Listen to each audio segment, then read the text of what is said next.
You're calling the FBI to report an FBI agent for depositing her FBI consulting fee? The words hung in the air like a thunderclap.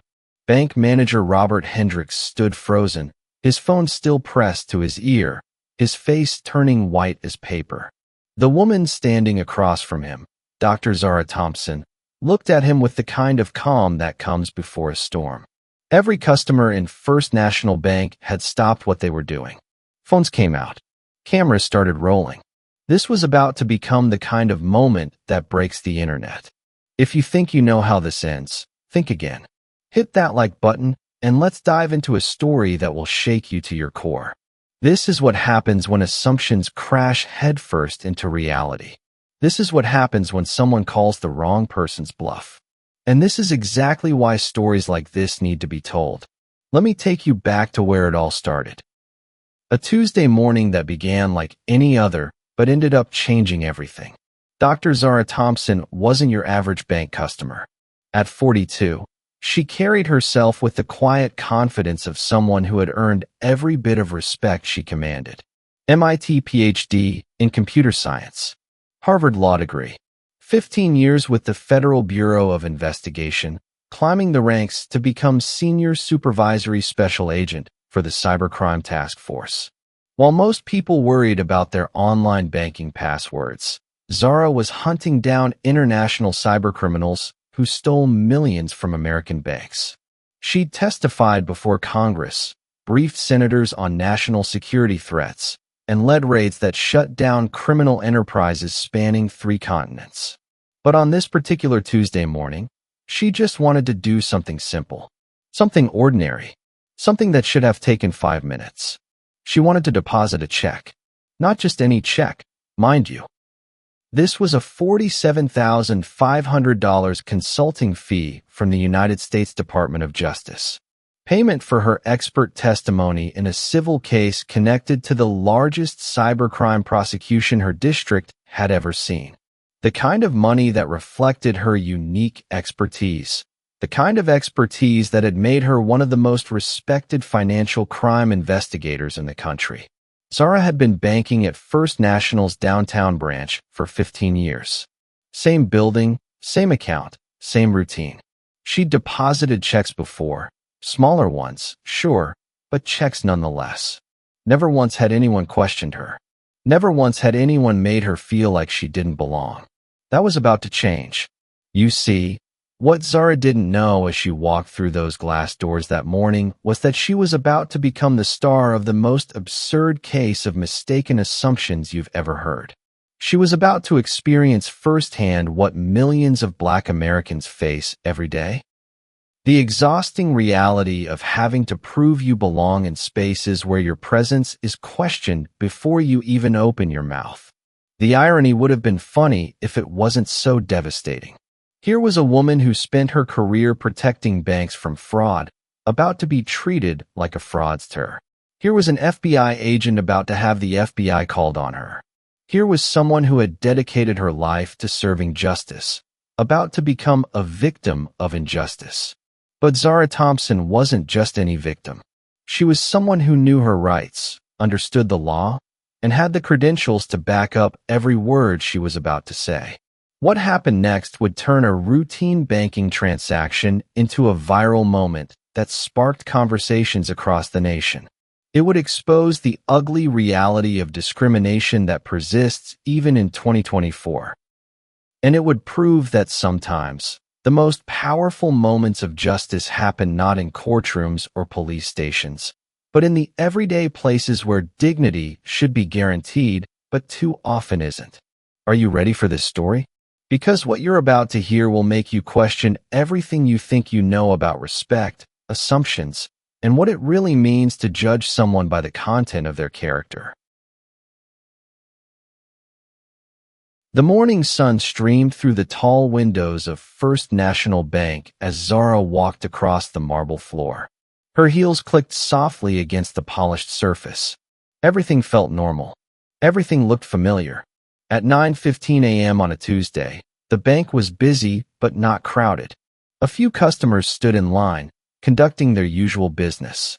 elderly folks depositing Social Security checks, business owners making their weekly deposits, regular people doing regular things. Zara took her place at the end of the line, checking her watch. She had exactly 1 hour before her briefing with the U.S. Attorney's Office. Plenty of time to deposit her check and grab coffee on the way. When her turn came, she approached the teller window with a warm smile. The young woman behind the counter had blonde hair pulled back in a neat ponytail. Her name tag read Jessica. "Good morning," Zara said pleasantly, sliding her check and ID across the counter. "I'd like to deposit this into my business account, please." Jessica's smile was bright and professional for exactly 3 seconds. Then her eyes landed on the check amount. $47,500. Her expression shifted. The warmth disappeared. Jessica picked up the check, studying it like she'd never seen one before. This is a pretty large amount." Zara raised an eyebrow. "Is there a problem?" "Well, no, can you tell me what this is for?" 15 years of banking at this exact branch. 15 years of the same routine. Zara had never been asked to explain a deposit before. "It's a consulting fee," she replied evenly. "Professional services." Jessica's eyes darted from the check to Zara's face, then back to the check. "What kind of consulting?" The question hit Zara like a cold slap. She glanced around the bank, suddenly aware that other customers were starting to notice the delay. At the window next to her, an elderly white man was depositing what looked like an equally large check. His transaction was smooth, quick, effortless. No questions. No explanations required. "Legal consulting for the federal government," Zara said, keeping her voice calm. "The federal government?" Jessica's voice carried a note of disbelief that made Zara's jaw tighten. "That's correct." Jessica held the check up to the light, examining it as if it might vanish before her eyes. "I'm going to need to verify this with my manager. This seems unusual." There was that word. Unusual. Like a black woman conducting business was some kind of anomaly that required special investigation. "Unusual how?" Zara asked.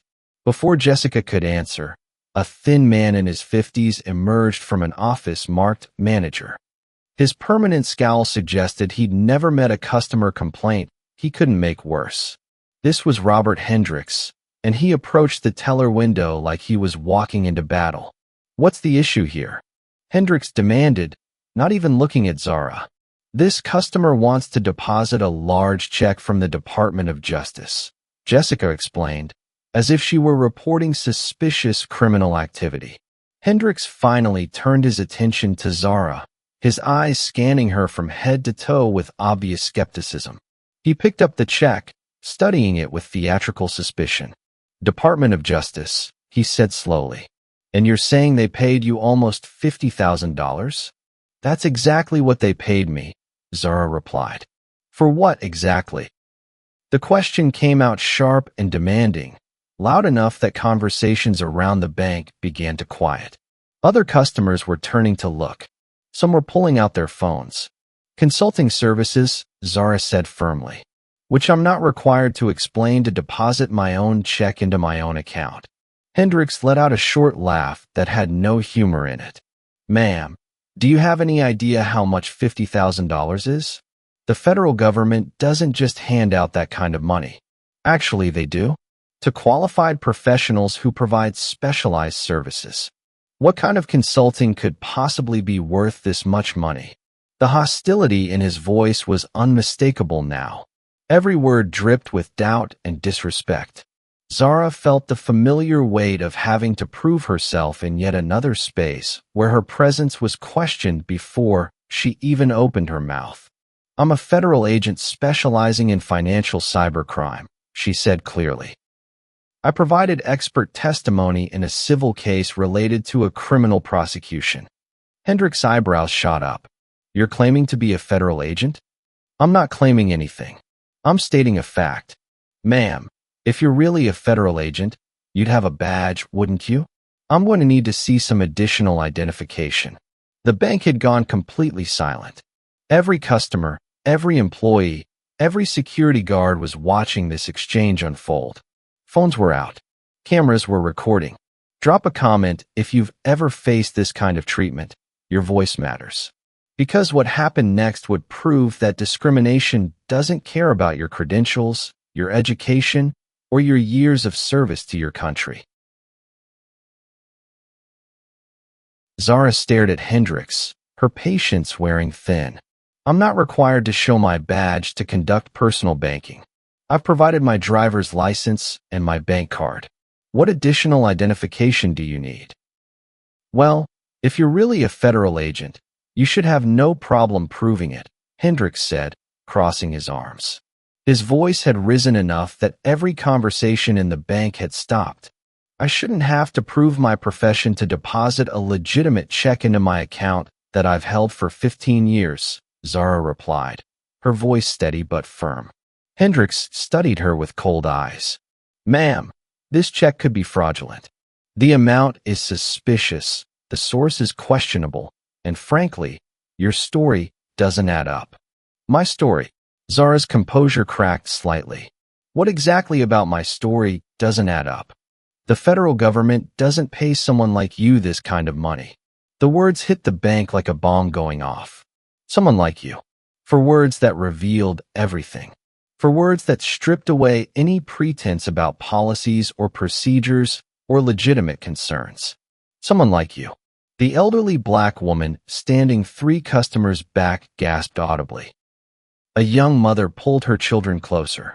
The businessman who'd been scrolling through his phone looked up sharply. Someone like me? Zara repeated, her voice dangerously quiet. Hendricks seemed to realize what he'd said, but instead of backing down, he doubled down. I don't believe this check is legitimate, and I don't believe your story. I'm confiscating this check and reporting this as potential fraud. You're going to confiscate my paycheck? Zara's voice rose for the first time. On what grounds? On the grounds that this whole situation is suspicious, and I have a responsibility to protect this bank from fraudulent activity. The elderly black woman couldn't stay quiet anymore. She stepped forward, her voice shaking with emotion. Excuse me, sir, but I've been banking here for 30 years, and I've never seen anyone treated like this. This is wrong. Ma'am, please step back, Hendricks snapped. This is a security matter. Security matter? A man in a business suit spoke up from the line. I just deposited a check for $60,000 10 minutes ago, and nobody asked me a single question. How is this a security matter? Hendricks whirled around. Sir, please mind your own business. I'm a lawyer, the man replied, pulling out his phone. And this looks like discrimination to me. I'm recording this. Other customers began pulling out their phones. The soft clicks of camera apps opening filled the air. Someone whispered, "This is going straight to social media." The bank had transformed into a courtroom, with customers choosing sides. Some nodded in agreement with the lawyer. Others muttered under their breath about proper procedures and following protocol. A young black college student near the door was live streaming on her phone. Y'all, this is happening right now at First National downtown. They're trying to steal this lady's check. I'm calling the FBI, Hendricks announced loudly, pulling out his phone like he was brandishing a weapon. If you're really who you say you are, they'll sort this out quickly. Zara almost laughed at the absurdity. You're calling the FBI to report an FBI agent for depositing her FBI consulting fee? I'm calling the FBI to report suspected fraud and impersonation of a federal officer, Hendricks said, dialing with theatrical precision. The irony was so thick you could cut it with a knife. Here was a woman who'd spent 15 years protecting banks from exactly the kind of fraud she was being accused of committing. Here was someone who worked with the FBI every day, watching a bank manager call the FBI on her. As Hendricks spoke into his phone, describing a suspicious individual claiming to be a federal agent, Zara pulled out her own phone. She sent a quick text to her partner. Situation at First National downtown. Manager calling FBI about me. This should be interesting. The response came back immediately. On our way. This we have to see. They're sending agents. Hendricks announced triumphantly, as if he'd just solved the crime of the century. We'll see how long you maintain this act when real federal agents arrive. The elderly black woman shook her head in disgust. 30 years I've been coming here, and I've never been so ashamed of this bank. The lawyer was still recording. This is textbook discrimination. I'm posting this everywhere. A teenage girl standing with her mother whispered loudly, "Mom, why are they being so mean to her?" "Because some people judge others by the color of their skin instead of who they really are," her mother replied, not bothering to lower her voice. The moral divide in the bank was clear. Supporters of Zara clustered together, shaking their heads and offering words of encouragement. Others stood apart, uncomfortable with the scene but unwilling to speak up. Jessica, the teller who'd started this whole mess, looked like she wanted to disappear into the floor. She kept glancing between Hendricks and Zara, clearly realizing this situation had gone way beyond her pay grade. Share this video if you believe everyone deserves respect. Let's spread awareness. Because what happened next would prove that sometimes justice comes in the most unexpected ways. 15 minutes felt like 15 hours. The bank had turned into a pressure cooker, with tension so thick you could feel it pressing against your skin. Customers whispered among themselves. Phones stayed pointed at the scene. Everyone waited. Hendricks paced behind the counter like a man who'd just caught the criminal of the century. He checked his phone, adjusted his tie, and kept throwing satisfied glances at Zara. This was his moment of triumph. This was where he would be vindicated for his sharp eye and professional instincts. Zara stood calmly by the counter, checking her own phone. Her colleagues had confirmed they were en route. The irony of the situation wasn't lost on her. She was about to be investigated by the very people she worked with every day. "They'll be here any minute," Hendricks announced to the bank, as if he were updating everyone on an incoming storm. "Real FBI agents. Then we'll get to the bottom of this charade." The glass doors at the front of the bank suddenly opened. Two figures in dark suits stepped inside, their presence immediately commanding attention. Special Agent Marcus Rivera, a seasoned investigator with kind eyes and graying temples, and Special Agent Lisa Chun, whose sharp intelligence was matched only by her no-nonsense attitude. Both agents surveyed the scene with the trained eyes of law enforcement professionals. Rivera's gaze swept across the gathered crowd, the recording phones, the obvious tension. Chen's expression remained neutral, but those who knew her would recognize the slight tightening around her eyes that meant she was not impressed with what she was seeing. "FBI," Rivera announced, his voice carrying the authority that came with 15 years of federal service. He pulled out his credentials, holding them up for everyone to see. "We received a call about suspected fraud and impersonation of a federal officer." Hendricks practically sprinted from behind the counter, his face flushed with excitement. "Yes, thank you for coming so quickly. I'm Robert Hendricks, branch manager." He gestured dramatically toward Zara. "This woman has been trying to deposit a fraudulent check and claiming to be an FBI agent. I knew something was wrong the moment I saw her." "The moment you saw her?" Chun repeated, her voice carrying a dangerous edge that made several customers step back. "Well, yes," Hendricks continued, oblivious to the warning in her tone. "She's trying to deposit a check for almost $50,000 from the Department of Justice. Claims it's payment for consulting services. Says she's some kind of federal agent specializing in cybercrime. The whole story is ridiculous." Rivera nodded thoughtfully, making notes in a small notebook. "I see. And what made you suspicious of this particular customer?" "Everything," Hendricks exclaimed. "The amount of money, the story about being a federal agent, the way she refused to show proper identification. I mean, look at her. Does she look like someone the government would pay $50,000? The bank went dead silent. Even the whispered conversation stopped. Several customers looked at each other in shock. The lawyer who'd been recording shook his head in disbelief. Chin stepped forward, her credentials still visible in her hand.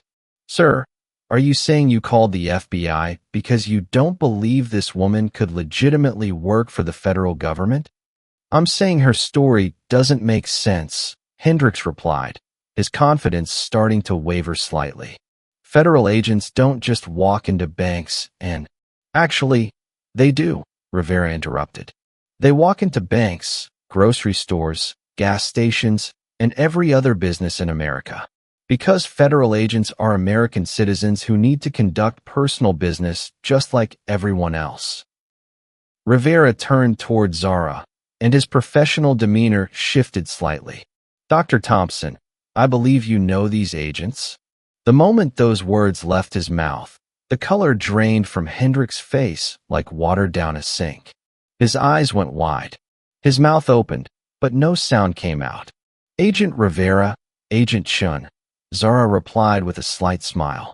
"I was just trying to deposit my consulting fee before our briefing this morning." Chun stepped forward, her voice now carrying the full weight of federal authority. "For those who don't know, Dr. Zara Thompson is a senior supervisory special agent with the FBI's Cybercrime Task Force." The bank erupted in murmurs. Phones were raised higher. The live-streaming college student nearly dropped her phone. "Dr. Thompson holds a PhD in computer science from MIT and a JD from Harvard Law School," Rivera continued, his voice growing stronger with each word. "She has been with the Bureau for 15 years and is currently leading the largest cybercrime prosecution in this district's history." Hendricks looked like he wanted the marble floor to open up and swallow him whole. His face had gone from flushed excitement to pale horror in the span of 30 seconds. "The check you attempted to confiscate," Chen added, "is legitimate payment from the Department of Justice for her expert testimony in a related civil case. Dr. Thompson is recognized as one of the foremost experts on financial cybercrime in the United States. She has testified before Congress on cybersecurity threats," Rivera continued. "She has trained agents across the country in financial crime investigation. She has prevented hundreds of millions of dollars in losses to institutions just like this one." The elderly black woman who had spoken up earlier was now wiping tears from her eyes. The lawyer was nodding approvingly, still recording every word. The college student's live stream was blowing up with comments. "Last month," Chen concluded, "she received a commendation from the director of the FBI for her work on Operation Digital Fortress, which dismantled an international cybercrime syndicate that specifically targeted American banks. Hit subscribe if you love seeing justice served. We need your support to keep telling these stories." Because what happened next would turn this moment of vindication into something truly extraordinary. The silence in the bank was deafening. Hendricks stood frozen, his mouth opening and closing like a fish out of water. The woman he had humiliated, the woman he had accused of fraud, the woman whose check he had tried to confiscate. She was exactly who she said she was. But Rivera and Chen weren't finished. "Ladies and gentlemen," Rivera announced, turning to address the entire bank, "what you witnessed here today was discrimination, pure and simple. Dr. Thompson was questioned, doubted, and humiliated for conducting legitimate business that any other customer would complete without incident." Chen stepped forward, her voice clear and commanding. "Dr. Thompson has dedicated her career to protecting American financial institutions from cybercriminals. She has prevented hundreds of millions of dollars in losses. She has testified before Congress on cybersecurity threats. She has trained agents across the country in financial crime investigation." The crowd was hanging on every word. Phones were recording from every angle. The live-streaming college student had over 10,000 viewers watching. "But more than her professional accomplishments," Rivera continued, "what you saw here today was grace under pressure. Dr. Thompson handled this situation with dignity and professionalism, even when she was being treated with complete disrespect." Rivera reached into his jacket and pulled out a small American flag pin, the kind given to recognize exceptional service. Dr. Thompson, on behalf of the FBI and the citizens you have sworn to protect, we want to acknowledge your service and your character. Then something extraordinary happened. Something that had never occurred in the 15-year history of this bank branch. Both agents stood at attention. In perfect synchronization, they rendered a formal salute, not the military style reserved for armed forces, but the respectful gesture law enforcement officers use to honor exceptional service and fallen colleagues. The bank erupted. Applause thundered through the marble lobby. Customers who had been quietly recording were now cheering openly. The elderly black woman was crying, her hands pressed to her heart. The lawyer was clapping and shaking his head in amazement. "That's what I'm talking about," someone shouted from the back. "Now that's respect," called another voice. The college student live streaming couldn't contain her excitement. "Y'all, this is the most beautiful thing I've ever seen. This woman just got the recognition she deserved."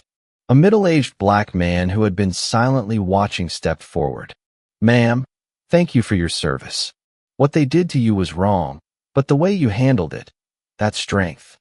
A young mother approached with her children. "I want my kids to see this. I want them to know what dignity looks like." Even some of the bank employees were clapping, clearly mortified by their manager's behavior. Rivera waited for the applause to die down before speaking again. Dr. Thompson represents the best of federal law enforcement. She has broken barriers, shattered stereotypes, and proven that excellence has no color, no gender, and no limitations. She has earned every degree, every promotion, and every dollar of that consulting fee through hard work, intelligence, and dedication. Chin added. The fact that she had to prove her worth to deposit her own paycheck is a reminder that we still have work to do as a society. Hendricks had become a ghost in his own bank. Customers were looking at him with disgust and contempt. Some were shaking their heads. Others were muttering about closing their accounts. "Sir," Rivera addressed Hendricks directly, "you owe Dr. Thompson an apology. But more than that, you owe her an explanation for why a decorated federal agent was treated like a criminal in your establishment." Hendricks opened his mouth, but no words came out. What could he possibly say? How do you apologize for revealing your deepest prejudices to an entire room of witnesses? An elderly white woman approached Zara. "Honey, I've been watching this whole thing, and I am so ashamed of how you were treated. You handled this with such grace." "Thank you," Zara replied warmly. "Your support means more than you know." The young black college student who had been live streaming approached with tears in her eyes. "Dr. Thompson, I'm studying computer science. I want to work in cybersecurity someday. Seeing you handle this situation gives me hope that I can make it in this field too." Zara smiled and placed a hand on the young woman's shoulder. "You can do anything you set your mind to. Don't let anyone make you question your worth or your place in any room." The flag pin ceremony, the salute, the recognition, it was more than just vindication. It was a moment of justice that everyone in that bank would remember for the rest of their lives. Comment below, what would you have done in Dr. Thompson's situation? Because her response teaches us all something about maintaining dignity when the world tries to tear it away. As the applause finally died down, Zara turned to Jessica, the teller who had started this entire ordeal. Jessica's hands were shaking as she reached for the check that had caused so much trouble. "I'd still like to make that deposit, if that's possible," Zara said gently. "Of course, Dr. Thompson," Jessica whispered, her voice barely audible. "I'm so sorry. I should never have. I didn't realize." "You didn't realize that a black woman could be a federal agent earning a legitimate consulting fee?" Zara's voice was kind but firm. "That's exactly the problem we need to address." The transaction took less than 2 minutes. The same deposit that had sparked an hour-long ordeal was processed without any issues once the truth came to light. But Zara wasn't finished. She turned to face the entire bank, knowing that phones were still recording, knowing that her words would reach far beyond these marble walls. "I want everyone here to understand something," she began, her voice carrying clearly through the lobby. "What happened to me today happens to Black Americans every single day. We're questioned for conducting the same business that others do without a second thought. We're doubted, challenged, and made to prove our worth in spaces where we have every right to be." The bank was completely silent, hanging on every word. "I don't want apologies. I want change. I want Mr. Hendricks and his staff to remember this moment the next time they're tempted to make assumptions about someone based on their appearance." She looked directly at Hendricks, who still couldn't meet her eyes. "Train your employees to treat all customers with equal respect. Question your own biases. Ask yourself why one person's check raises suspicions while another's doesn't." An older Black gentleman nodded emphatically. "Preach, sister. Preach. But I also want to thank those of you who spoke up," Zara continued, looking at the elderly woman, the lawyer, the college student. "Change happens when good people refuse to stay silent, when witnesses become advocates, when bystanders become allies." The college student was still live streaming, her viewer count now over 50,000 and climbing. Comments were flooding in from across the country. People were sharing their own stories of discrimination. Others were calling for accountability. Rivera approached Zara as she prepared to leave. The U.S. Attorney's Office called. "They've already seen the video. It's going viral." Chen shook her head in amazement. 20,000 shares in the last 10 minutes. This is reaching people everywhere. Zara gathered her receipt and headed toward the exit, but she paused at the door. "One final message for everyone listening. To the young people watching this, especially young Black women and men who dream of careers in law enforcement, in technology, in any field where you might be the only one who looks like you in the room, don't let anyone make you question your worth. Your dreams are valid. Your place at the table is earned. Your voice matters." The elderly Black woman approached one last time. "Thank you, baby. Thank you for showing us how to handle this with class and strength." "Thank you for speaking up," Zara replied. That meant everything. As the three agents walked toward the parking garage, Rivera chuckled. "In 15 years with the Bureau, I've never had to respond to a call about one of our own agents being reported for impersonating herself." "The story isn't over," Chen observed, checking her phone. "This video is everywhere. News outlets are already calling for interviews." Zara looked back at the bank one more time. "Good. Let it spread. Let people have conversations about discrimination that still exists in 2024. Let them talk about unconscious bias and equal treatment." "What's next?" Rivera asked. "Next, we go brief the prosecutors on the biggest cybercrime case of our careers," Zara smiled. "But first, this story needs to reach everyone who needs to hear it." As they drove away, the video continued spreading across social media platforms. Comments poured in from people sharing their own experiences with discrimination. Others pledged to be better allies. Young people talked about being inspired to pursue their dreams regardless of obstacles. This story isn't just entertainment. It's a call to action. Like, share, and subscribe to help us amplify voices that need to be heard. What story should we tell next? Because every story of injustice that gets exposed is one step closer to the world we all deserve to live in.